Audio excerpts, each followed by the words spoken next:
I'm speaking to Stephen Goddard, who is the owner of CRE, Christian Resources Exhibition. And I was looking at your profile, Steve, and I'm really blown away, really. You're a public relations consultant with more than 30 years' experience in both the religious and mainstream sectors. And you've owned CRE, or Christian Resources Exhibition, since 2016. And I was seeing that you're also the former editor of Buzz, the UK's largest selling Christian monthly magazine in the 1980s. You've written 2 books, 2 novels, Rattle of the and Rosettes and Whatever Happened to Billy Shears. And you've won awards. You've contributed to BBC programming. You've developed training programs and worked with the Bible Society. Wow. And you're also a musician and songwriter, playing both the keyboards and guitar. Wow, what a profile. So what an interesting life you've had. And good morning to you. I was so upset because I knew that Bible Society had owned the Christian Resources Exhibition. It's been going for so many years. I mean, how many years has it been going now? Is it 37? Yes, 1985 was the first exhibition in central London, which kicked the whole thing off in the Royal Horticultural Halls in Victoria. Oh, and I was at that one when I was editor of Buzz magazine. And I walked into this exhibition and I thought, wow, I've never seen anything like this before. Yeah. So many different organisations that I'd never heard of, and all sort of opposite each other in aisles, getting to know each other as well. I thought it was an amazing event. Yeah, and I had the pleasure of going to the exhibition for a couple of years, and it's like there's no place I'd rather be. It's like we were there for a few days, and the amount of people you meet, and it's just a wonderful place, because you're going to meet someone that you unexpected.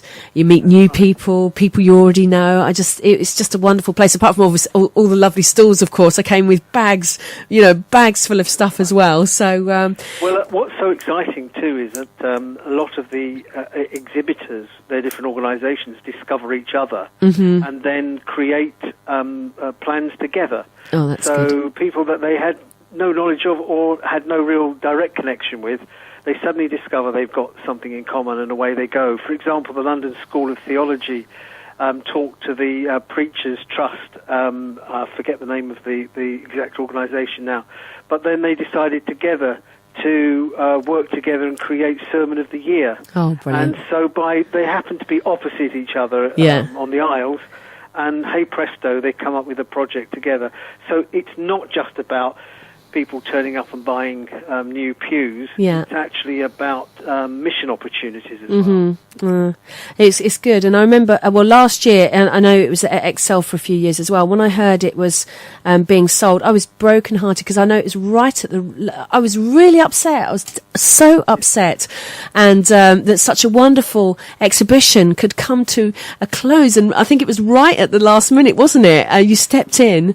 And so tell us about the actual transition of you becoming the owner.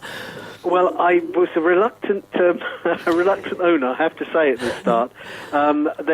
Nobody else would take it on, and I couldn't understand why, to be honest with you, because I always felt that it had a real life of its own. It had potential to expand, not just to contract. And so my wife and I just took the plunge, and with the backing of the founder of the exhibition, who's now 85, Patrick Hume, who supported me in taking it on. So I needed that expertise. But I also managed to recruit a number of people who'd worked on the exhibition, many of them for several years and several years ago. So really, what is a new team is an old team of experienced hands. And so with that behind me, I felt we could make it work, and we're excited that the first exhibition under the new owners will be in 2 or 3 weeks' time.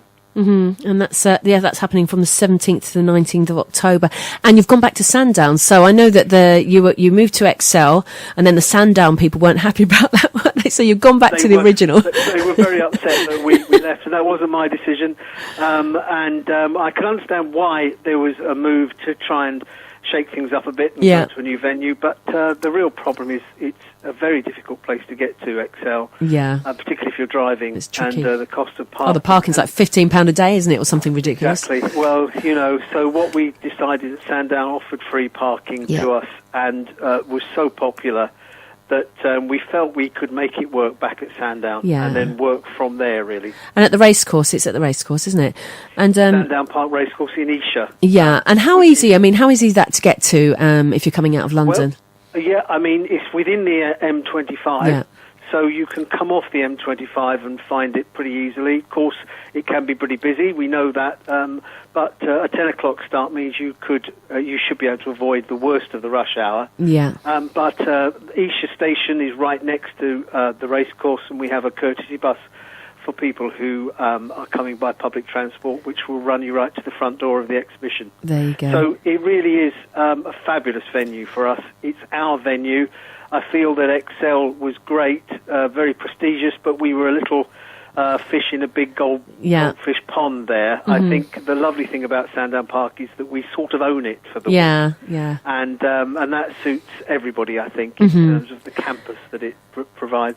And of course, the thing you could do is take a little holiday to Sandown and treat yourself and find a nearby hotel and just spend 3 days there. Why not? So people who do that. Yeah. There are people who do that. And we're delighted to have them. And there really is, one day is not long enough to discover everything that you can find, from clergy clothing to vehicle purchasing to mission agencies to all sorts of various things that you will find. So it's great. And you have the worship zone as well, of course. So every lunchtime, I remember sitting, eating cake, drinking tea, listening to wonderful worship as well. Absolutely. With the youth zone, we've got Cindy's Bar. Cindy's Bar, she's taken over a coffee bar at the end of the hall, and Cindy Kent, MBE, who used to, of course, those who remember the 60s will remember Cindy as the lead singer of the Settlers. Oh. And so she's coming to interview various people and run Cindy's Bar, where we've got all kinds of special guest musicians and artists and humorists. So it isn't just about buying, it's actually about being entertained, times of worship as well, and also, as I say, specific areas. We're doing a live conference for people who are worship leaders in church, a practical conference, seminars, and also presentations of resources that are available to us if we are worship leaders. So very practical and also, I think, hopefully very entertaining. Right, so last time I was at the exhibition, I met someone that actually led me to Christ 20 years ago, and it was wonderful because I hadn't seen her for about 20 years, and I think I drifted to another church, and it was actually Michael from Hillsongs.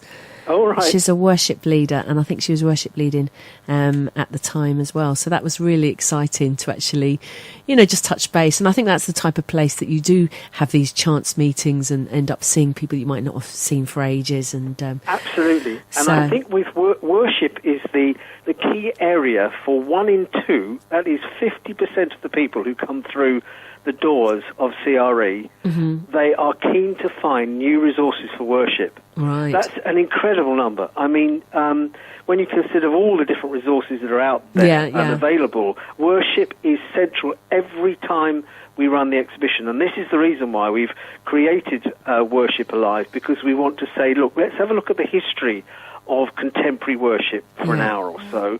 Then let's look at practical resources that are available when it comes to instruments, when it comes to sound systems, it comes to the ways of working within our churches and our buildings as well, and the content of our worship, of course. And then lastly, having got through or discussed all of that, let's go and worship. So in the evening, not at Sandown Park itself, but in a local church, Cornerstone, the church in Walton-on-Thames, we are having a special celebration which will involve Dana, who the Irish singer, many of you will remember, who won the Eurovision Song Contest back in 1970. Wow. She's coming over from Ireland, and she's spending 3 days with us. She's opening the exhibition. Wonderful. And she will be part of Worship Alive as well in the evening. Oh, excellent. And in the afternoon and the evening. So it's quite a lineup of contemporary worship artists and leaders, as well as Dana, who brings her own special Irish flavour to it all. I won't start reciting her song from the Eurovision Song Contest, because everyone might turn off the radio. Well, it's an earworm. Once it gets in your head, you can't cope. You can't get it out of your head. No, it's that catchy, of course. Yes. So just relay the times and how people can get tickets and how much they are to the exhibition. Indeed. Well, we would encourage you to book ahead of time. It's only £4 to get in if you book ahead. It will be £8 on the door. If you come in threes or more, then it's only £3. Oh, that's good. If you book ahead. So we try to keep the entry cost as low as we can, even though hiring a place like Sandown Park is very expensive. And of course the shell scheme and the carpeting and the lighting and everything. But my advice is to book ahead. It is for 3 days. A ticket will get you into all 3 days, and you don't have to buy another one.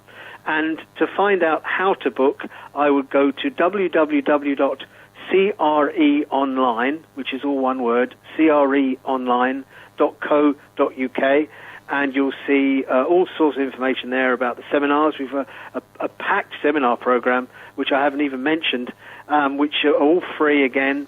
And but you go there and you can find a book ticket section and you can book online. And that's from the 17th to 19th of October. Don't miss it. Make sure you get your tickets. It is the place to be on the 17th to 19th of October. Steve, thank you very, very much for your time. I'm speaking to the owner of the Christian Resources exhibition, which is taking place in October at Sandown Park Racecourse. So thank you so much, and I hope to see you at the exhibition. I hope so too. Thank you for your time. Okay, God bless.